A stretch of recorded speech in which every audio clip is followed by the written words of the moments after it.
So we have an update on UFC 300. Also, Tony Ferguson might be making excuses, and Sean Strickland back in March 2024. We'll talk about all this and more. But first, let's talk about UFC 300.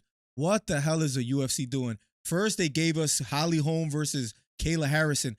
Nobody asked for that fight. And then on Friday, when it's payday, when we're anticipating a big fight, Dana White has been saying he has big news for us. What does he release? Jessica Andrade versus Marina Rodriguez.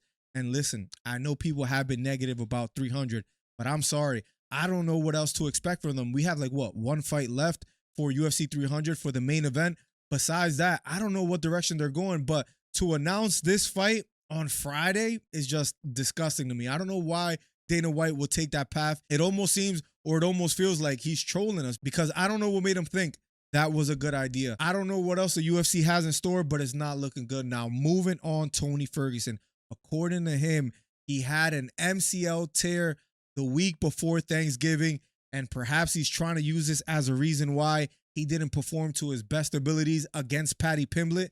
Now, personally, the way that I look at it, I just think he didn't have a chance regardless. I think he's over the hill. Him being 100%, I don't think it would have done that much of a difference. And I just think he needs to hang it up, but nobody stops him. The UFC doesn't do anything about it as far as telling him, you know what, it's time for you to stop fighting. So I don't know when's the last time Tony Ferguson is going to fight.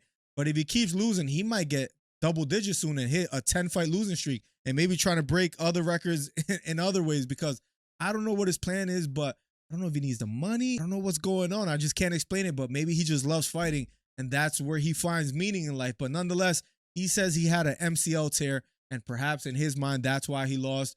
We'll see what happens next, but I think it's pretty obvious that he'll be back sometime soon. And last but not least, according to Nina Drama, she says Sean Strickland will return March 2024. So I started thinking to myself, what else is happening in March? The biggest event, at least in that month, is UFC 299.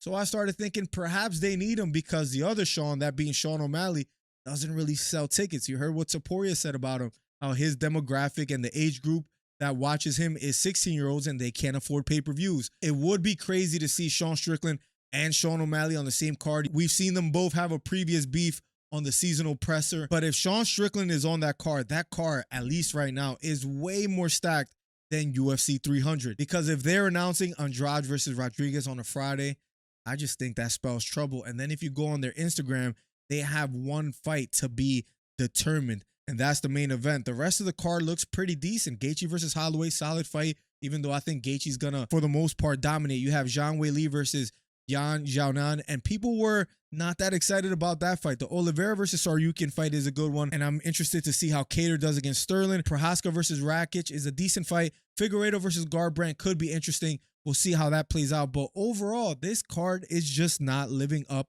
to the hype. And if they only have one fight left to claim on this card to make it memorable, I have no idea what they're up to. And I can't think of any fight that makes me think, you know what, this saves the card. So we'll see what they have in store. Just wanted to make a quick video with some updated news. So hit the subscribe button for more content.